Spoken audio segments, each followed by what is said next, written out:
Hello students. So we have studied chapter 3 matrices. We have also seen how we can actually solve the matrices, find the inverse in certain cases. Now in the next chapter determinants we will be talking not only about matrices but also about determinants. So what are basically the determinants? So there are some differences between matrices and determinants which I want to tell you. So as we all know that matrix can be of any order. It can be a square matrix or a rectangular matrix. Correct? But determinants are always square in size or order. यानी कि 2 by 2 होगा या तो 3 by 3 होगा, but it cannot be 2 by 1 or 3 by 2. It has to be a square in order. Okay. Then second difference is the value of matrices cannot be found, but the value of determinants can be found, which we will be talking right now after few minutes. The representation of matrices, all we know is in this form where we have a curly bracket kind of thing and values written or elements written inside it. But the determinant is always in form of a modulus. लंबी लाइनें होती है उसमें, है ना? This is what we all know about determinants. Correct? Another thing which we know about matrices is if two matrices are equal, their corresponding elements are equal. But in determinants, this is not the case. We will be looking after this one also. Apart from this, there are certain other properties of determinants, like area of the triangle नहीं found हो सकता, equation of a line हम determinant से find करते हैं, area of the triangle हम matrices से find नहीं कर सकते, हम determinant से find करते हैं. Plus there are certain identities which can be proved through determinants which are not possible through matrices. And as we have done in matrices transformation method to find the inverse, in determinants we have other methods also to find the inverse. Correct? So first of all, how to find the value of a matrix? That is what the difference we have, major difference we have. So if we say matrix A is of order 2 by 2, 2, 3, 1, minus 4, and if you want to find the determinant of this particular matrix, it is written in this form. Modulus के sign लगा के ए लिख दें या date ए लिख देते हैं या कभी कभी एक ट्राइंगल बना देते हैं. और उसमें करना क्या होता है, इसके जो लाइन हमने कर्व किए इनको हटा दी जाए, ऐसे लिख दिया जाए. और फिर ओपी सर पीसी सर हमसे परेड में करवाते हैं लेफ्ट राइट, वही हमें यहां पे भी करना है. करेक्ट? वो क्या होता है, left minus right, left minus right, left minus right. So left means 2 into minus 4, minus बीच में साइन लगाना जरूरी है, ध्यान रखना ये माइनस का साइन लगाना जरूरी है. Correct? Minus 1 into 3, 2 into minus 4 minus 1 into 3, solve करके जो भी आंसर आ गया. फिलहाल हमारा आंसर माइनस 11 आ रहा है. So this is how you find the value of a 2 by 2 matrix in form of determinants. Correct?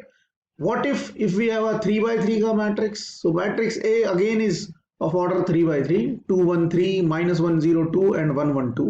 And we are being asked to find the determinant value or determinant of this particular matrix. So we are writing it in determinant form.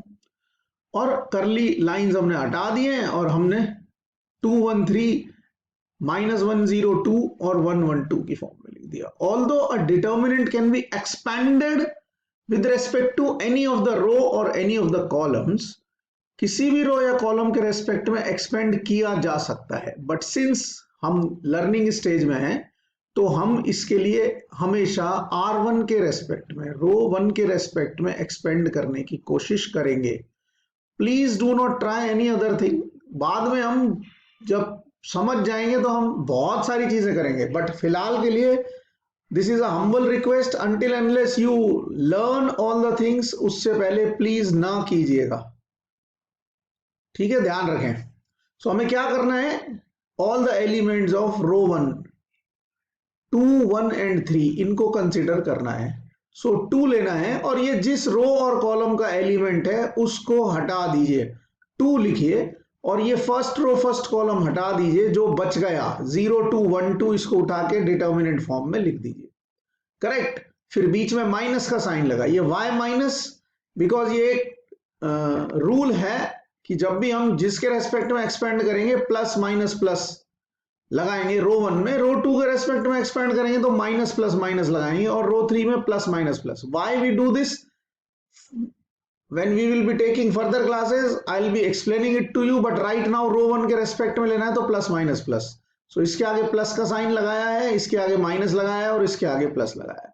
सो -1 यानी कि ये first row second column जो आप बोल रहे हैं उस रो और कॉलम को हटा दीजिए.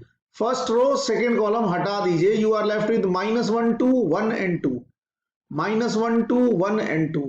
जो भी आप एलिमेंट ले रहे हैं वो जिस भी रो और कॉलम का एलिमेंट है उनको हटाने के बाद जो बच जाए वो लिख दीजिए. 3. Now this is 3 which is element of first row third column. तो फर्स्ट रो थर्ड कॉलम हटा दीजिए.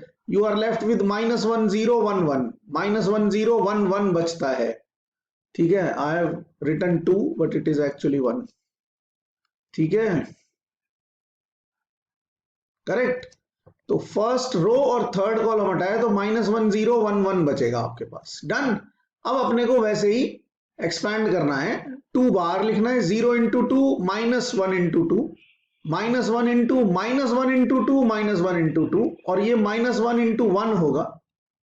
Correct, -1 into 1.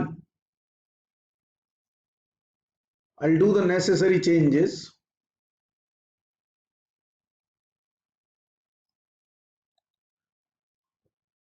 -1 into 1, -1 into 0. This into this minus this into this. So -1 into 1 is -1. Correct. And the value will be -3 and our answer will be -3. Correct. So 2 into -2, -1 into -2 होते हैं -4 plus 3 into -1 हो गया -3. ये -3 -4 plus 4 -3. तो answer is -3. So this is how you find the values.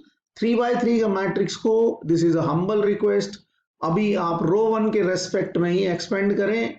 First element के आगे plus का sign मतलब कुछ नहीं लिखना है, सेकंड एलिमेंट के आगे माइनस का साइन लगाना है. अगर ये नेगेटिव होता तो -1 होता. करेक्ट, लेकिन माइनस का साइन लगाना है. भले ही ये नेगेटिव है कि पॉजिटिव है हमें कोई मतलब नहीं है, हमें तो प्लस माइनस प्लस लगाने हैं. Correct. So this is how you find the value of a 3x3 matrix. Now let us take one example where matrix A is of order 2x2. 1 2 3 4 are the elements. अगर मैं determinant A की बात करूं तो determinant 1 2 3 4, 1 into 4 minus 3 into 2 is 4 minus 6, that is -2. अगर अब मैं 3A करूं, 3A, तो इसका मतलब होता है मैट्रिक्स में अगर 3A कर रहे हैं तो all the elements get multiplied by 3. So 3 into 1 2 3 4 will become 3 6 9 and 12. Correct. अब अगर इसका डिटर्मिनेंट निकालना हो 3A का तो क्या होगा? Determinant of 3 6 9 12, that means 3 into 12 minus 9 into 6 becomes -18. 36 minus 54 is -18 and I have written it as 9 into -2. Why -2? क्योंकि डिटर्मिनेंट A की वैल्यू -2 है इसीलिए. And how it is 9? ये 3 का स्क्वायर है. वाई आई हैव रिटन 3 का स्क्वायर? बिकॉज ये एक रूल है जो अब हमें याद रखना है कि किसी भी मैट्रिक्स को अगर हम एक कांस्टेंट k से मल्टीप्लाई कर देते हैं और उसका डिटर्मिनेंट निकालते हैं तो वो k की power order into determinant of a होता है. Now here we have multiplied matrix by 3, so the value of k is 3, order of the matrix is 2, 2 by 2 का मतलब 2 है ना, और डिटर्मिनेंट वैल्यू है -2. सो 3 की पावर 2 इंटू डिटर्मिनेंट है. That is why we have written this. ऐसा सिर्फ इसलिए लिखा गया है. So students please remember this is a important result which we have got. When you multiply a matrix by a constant k, so k into a का जो आपका determinant है वो k की power order into determinant of a होगा. Important thing, अगर A 3x3 का matrix होता तो ये 3 की पावर 3 होता. समझ रहे हैं? और यहां पर ऑर्डर में सिर्फ वो लिखना होता है कि उसका ऑर्डर कितना है. यहां 2x2 का मतलब ये नहीं 2 2 4 लिखना है. ऑर्डर 2 का मतलब 2. ठीक है, इट इज ऑफ ऑर्डर 2. जैसे I3 को हम ऑर्डर 3 का आइडेंटिटी मैट्रिक्स कहते हैं.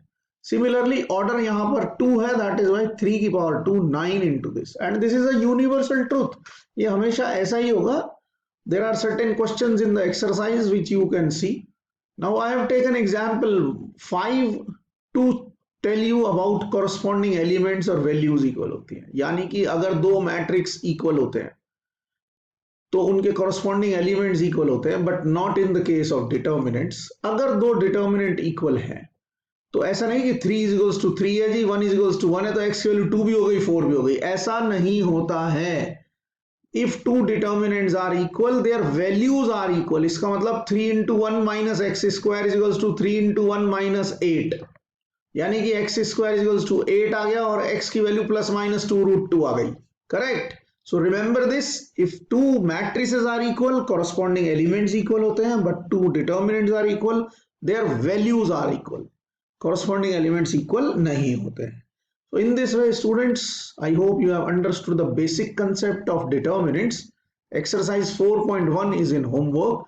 In the next lecture, I'll be talking about properties of determinant, which is very much important. So please go through the video again and again. Just to solve this exercise, you will find that it is more interesting than matrices. Matrices interesting थे, उससे भी ज़्यादा interesting है. So please go through this, do the exercise, do the homework, stay home, stay safe, stay healthy, both mentally and physically. Have a great day.